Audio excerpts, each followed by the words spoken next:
বিশ্বকাপের মাঝেই Argentina football association AFA কে ঘিরে এসেছে বড় খবর। আর্জেন্টিনা সংবাদ মাধ্যম লা নাসিওন জানিয়েছে, এএফএ এর বিরুদ্ধে অর্থ পাচার ও সন্দেহজনক আর্থিক লেনদেনের অভিযোগ তদন্ত করছে এফবিআই। অভিযোগ হলো, আমেরিকার কয়েকটি ব্যাংক অ্যাকাউন্টের মাধ্যমে প্রায় $320 মিলিয়ন লেনদেন হয়েছে। তদন্তকারীরা খতিয়ে দেখছেন এই টাকার সবকিছুর বৈধ হিসাব আছে কিনা। প্রতিবেদনে বলা হয়েছে, এএফএ এর বিদেশি আর্থিক কার্যক্রম পরিচালনা করা একটি প্রতিষ্ঠানকে আনা হয়েছে তদন্তের আওতায়।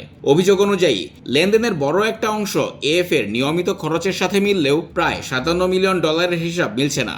বিভিন্ন ব্যক্তি ও প্রতিষ্ঠানের কাছে পাঠানো হলেও কেন সেই অর্থ দেয়া হয়েছে তার পরিষ্কার ব্যাখ্যা পাওয়া যায়নি, আর সেজন্যই চলছে তদন্ত।